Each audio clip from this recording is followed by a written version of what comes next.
Assalamualaikum warahmatullahi wabarakatuh. Alhamdulillahirabbil alamin wassalatu wassalamu ala asyrofil anbiya wal mursalin wa ala alihi wa sahbihi ajmain, amma ba'du. Jamaah rahimakumullah, alhamdulillahirabbil alamin. Kita masih dalam kondisi sehat dan mudah-mudahan tetap diberikan kesehatan oleh Allah sehingga kita bisa beraktivitas secara maksimal. Kita pakai kesehatan kita untuk ketaatan kepada Allah. Yang sedang sakit, sekali lagi mari kita doakan mudah-mudahan diberikan kesembuhan oleh Allah. Yang sedang punya masalah diberikan jalan keluar, dan bangsa kita, masyarakat kita mudah-mudahan diselamatkan dari wabah corona ini. Amin ya rabbal alamin. Shalawat serta salam mari kita sampaikan kepada baginda Nabi Muhammad sallallahu alaihi wasallam. Mari kita sama-sama membaca Allahumma sholli ala sayyidina Muhammadin wa ala ali sayyidina Muhammad. Jamaah rahimakumullah, alhamdulillah kita bertemu kembali dalam pengajian kami di channel Facebook.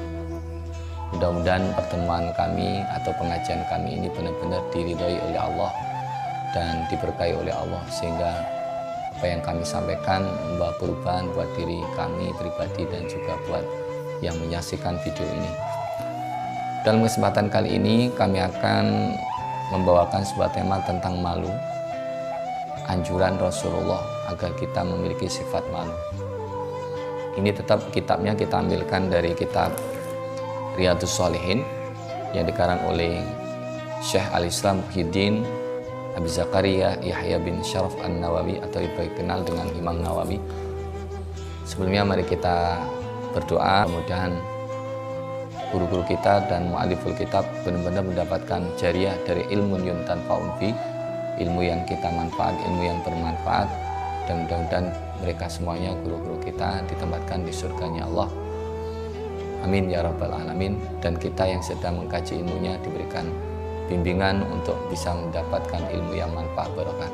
Ila hadratin Nabi Mustafa Rasulullah sallallahu alaihi wasallam, khususan mu'aliful kitab Riyadhus Shalihin, wa aba'ana wa ummatina wa jaddatina wa masyayikhina wa ustadina wa masyayikhina. Al-Fatihah. A'udzu billahi minasyaitonir rajim. Bismillahirrahmanirrahim. Alhamdulillahirabbil alamin arrahmanir rahim maliki yaumiddin. Iyyaka na'budu wa iyyaka nasta'in ihdinas siratal mustaqim siratal ladzina an'amta 'alaihim ghairil maghdubi 'alaihim waladdallin. Amin. Amin ya rabbal alamin. Jamaah rahimakumullah, apa itu malu? Bagaimana peran malu dalam kehidupan kita? Karena malu ini sebuah perasaan, sebuah sifat, dan ini dijelaskan dalam kitab Riyadhus Shalihin, yaitu dalam sebuah penjelasan qalal ulama, hakikatul haya,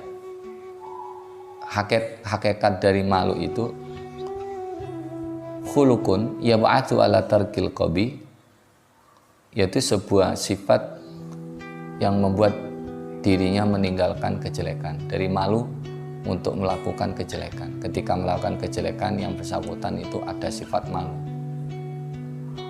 Wa yamna'u minat taqsir fi haqqi dzil haqqi.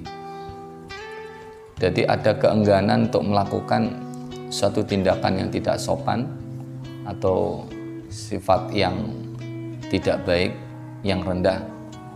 Dalam artian orang melakukan perbuatan tercela, dia merasa malu.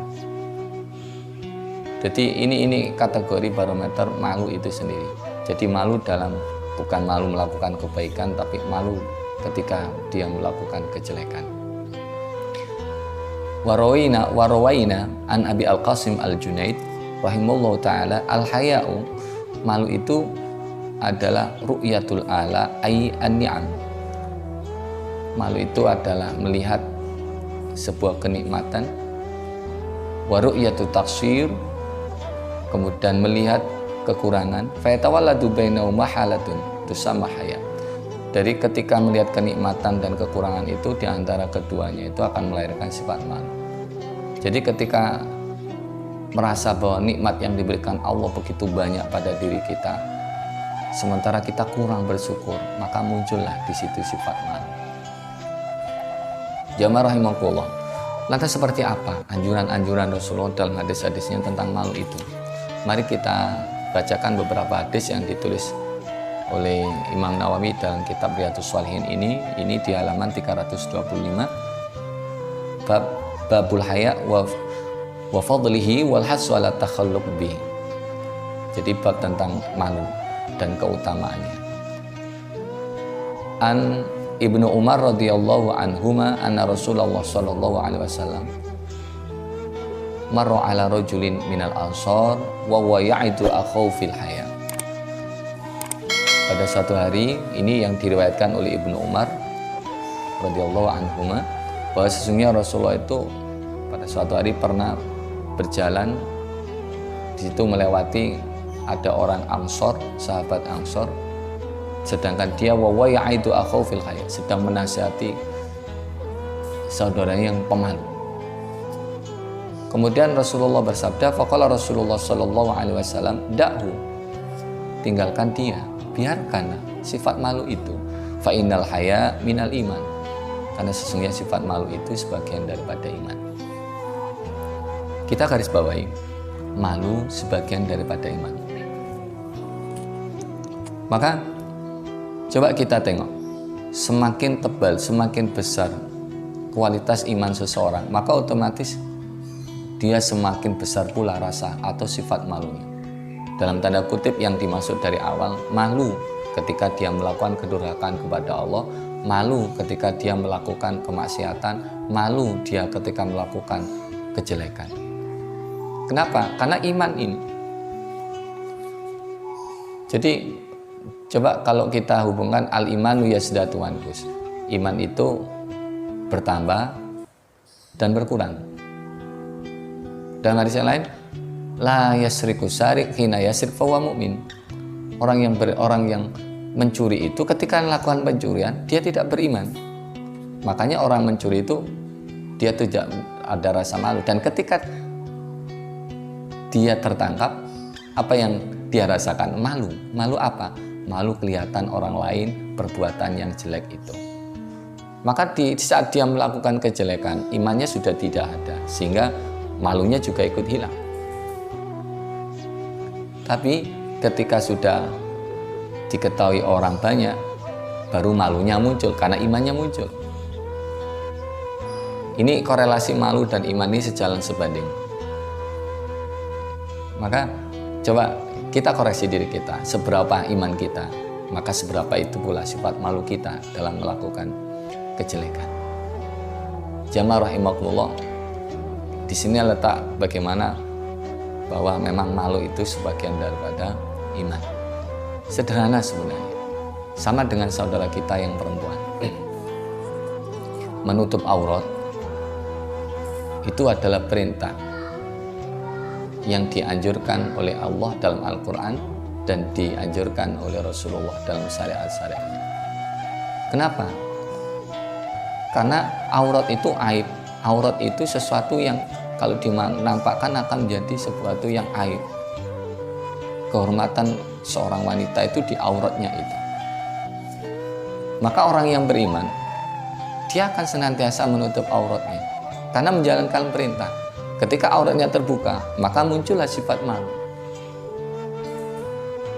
Tetapi kalau seandainya ada saudara kita yang mengaku dirinya beriman, kemudian ketika terlihat auratnya dia tidak malu, maka imannya dipertanyakan.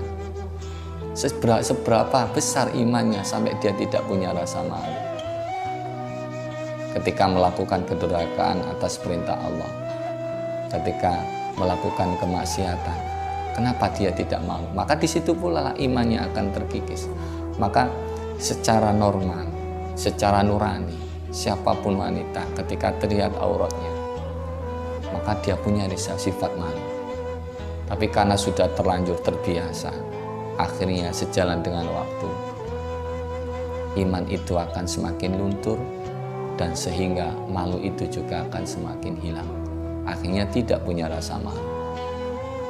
Na'udzubillah, cuma na'udzubillah. Mudah-mudahan keluarga kita yang perempuan dilindungi oleh Allah dan diberikan rasa malu ketika dia melakukan kemaksiatan kepada Allah SWT.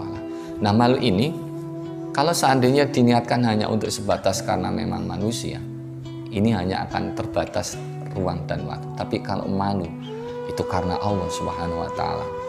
Dia tidak akan punya batasan, dimanapun dia berada, dia pasti akan akan memiliki sifat malu. Dilihat oleh orang atau tidak, ketika melakukan kedurhakaan kepada Allah, malunya akan muncul. Kenapa? Karena malu bukan pada manusia, tapi malu kepada Allah Subhanahu wa Ta'ala. Tapi kalau malu pada manusia, maka dia sebatas itu pula. Ketika ada orang, dia tidak melakukan kedurhakaan. Tapi ketika tidak ada orang, dia melakukan kedurhakaan, kemaksiatan. Itu malu hanya sebatas pada manusia. Naudzubillah, tsumma naudzubillah. Jamaah rahimakumullah, disinilah hadis berikutnya. Wa an Imran bin Husain radhiyallahu anhu maqala qala Rasulullah sallallahu alaihi wasallam al haya'u la ya'ti illa bi khair. Malu itu tidak akan datang kecuali akan membawa kebaikan. Karena apa? Dengan orang memiliki sifat malu itu, dia akan berusaha untuk menjadi orang yang baik.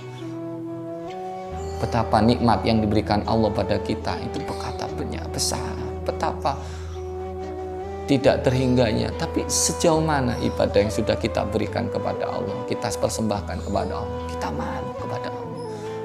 Akhirnya yang bersangkutan akan semangat dalam beribadah. Akhirnya yang bersangkutan akan berupaya menjadi orang yang baik setiap hari, dan kian hari semakin berusaha menjadi orang yang baik. Kenapa? Dasarnya ini malu karena Allah Subhanahu wa Ta'ala. Maka beruntung kalau seandainya kita memiliki sifat ini, dan mudah-mudahan kita dan keluarga kita benar-benar diberi oleh Allah sifat malu yang benar-benar membawanya menjadi orang yang lebih baik dan lebih baik. Mudah-mudahan sekelumit keterangan kami tentang malu ini menjadi ilmu yang manfaat bagi kita semuanya. Mohon maaf kalau ada kata-kata yang menyinggung. Semuanya adalah dasarnya cinta karena Allah. Mudah-mudahan dengan ini membawa kebaikan buat kita semuanya. Aku qouli hadza. Astaghfirullah li wa lakum. Subhanakallahumma bihamdika asyhadu an la ilaha illa anta astaghfiruka wa atubu ilaik. Assalamualaikum warahmatullahi wabarakatuh.